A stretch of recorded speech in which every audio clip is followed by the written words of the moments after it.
जय श्री कृष्णा। देखिए, गीता के 11वां अध्याय का ये महात्म्य है। महात्म्य ज़रूर पढ़ना या सुनना चाहिए। इससे पता चलेगा कि हमको गीता का पाठ करने से क्या फल की प्राप्ति होती है। तो श्री नारायण जी बोले, हे लक्ष्मी, अब 11वें अध्याय का महात्म्य सुनो।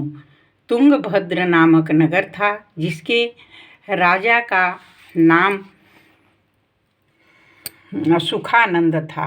वह श्री लक्ष्मी नारायण को बहुत सेवा करते थे। लक्ष्मी नारायण जी का बहुत सेवा वो करते थे। वहाँ एक ब्राह्मण बड़ा धन पात्र विद्वान पंडित रहता था। वह ब्राह्मण नित्य गीता जी के 11वें अध्याय का पाठ करता था और राजा भी वही नित्य लक्ष्मी नारायण की सेवा करते थे। पाठ भी नित्य श्रवण करते थे। ऐसी ही सेवा करते करते बहुत काल व्यतीत हुआ। एक दिन राजा घर को गया। उस दिन बहुत से साधु देशांतर के घूमते फिरते उस नगर में आए। साधुओं ने राजा से कोई जगह मांगी। राजा ने बड़ी हवेली दिलवा दी।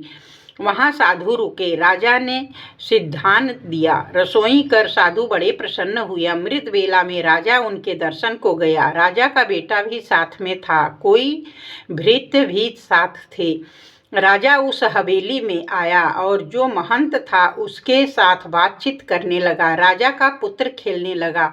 वहाँ एक प्रेत रहता था। उस प्रेत ने राजा के पुत्र को मार डाला। चाकरों ने राजा को खबर दी। राजा यद्यपि सेवा करता, कथा श्रवण करता था, परंतु पुत्र के मोह से राजा के मन में दुर्बुद्धि आ गई। राजा बोला, हे संत जी, आपका दर्शन हमको बहुत फला। एक पुत्र था, उसे भी प्रेत ने मार डाला। तब ब्राह्मण ने कहा, राजा जी, चलो देखें कहाँ तेरा पुत्र है। राजा, ब्राह्मण, महंत सभी वहाँ आए जहाँ राजकुमार मरा पड़ा था। ब्राह्मण ने कहा, अरे प्रेत, तू इस लड़के पर कृपा दृष्टि कर। जो यह लड़का जी उठेगा तो मैं तुझे गीता का 11वां अध्याय का पाठ सुनाऊंगा। तू श्रवण करना, इससे तेरा कल्याण होगा। अब तू अपने पिछले जन्म की बात कह। तब प्रेत बोला, मैं पूर्व जन्म में ब्राह्मण था। इस ग्राम के बाहर हल जोतता था। वहाँ एक दुर्बल विप्र आया।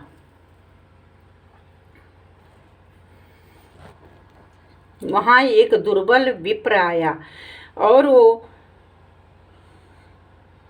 वहाँ एक दुर्बल ब्राह्मण आया। उसके अंग से रुधिर निकला। एक चील ने उसके मांस को नोच खाया। मैं बैठा देखता रहा। मेरे मन में दया न आई। विप्र को नहीं छुड़ाया। इतने में एक पंडित आया। उसने यह देख मुझे कहा, अरे हल जोतने वाले विप्र, तेरे कर्म चांडाल हैं। निर्दयी, तेरे खेत के पास विप्र का मांस चील नोच रहा है। अब तू आंखों के अंधा है जो छुड़ाता नहीं। और वो श्राप दे दिया। तू प्रेत योनि में रह।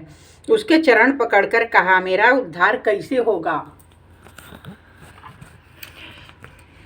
तो पंडित ने कहा, जब तुम कोई गीता के 11वें अध्याय का पाठ सुनावेगा तब तेरा उद्धार होगा। प्रेत अपनी कथा कह चुका। तब विप्र ने राजा से पूछा। राजा ने कहा, इसका उद्धार करिए, यह मेरे बेटे को जीवित करे। तब विप्र ने गीता के 11वें अध्याय का पाठ किया और प्रेत पर जल छिड़का। तत्काल प्रेत की देह छूट गई, देव देह पाई। राजा का पुत्र सावधान हुआ।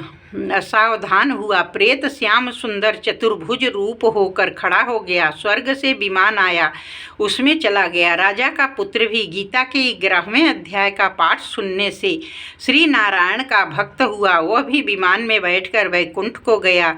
तब उस ब्राह्मण से राजा ने 11वें अध्याय का पाठ श्रवण किया। मन में कहा, पुत्र पुत्री कोई नहीं। विरक्त होकर राजा गीता का पाठ कर तुलसी में जल डाला करे। इस प्रकार राजा भी परम गति की अधिकारी हुआ। 11वें अध्याय का ये महात्म्य जरूर सुने, पढ़ें। इसके सुनने पढ़ने से लाभ ही होगा।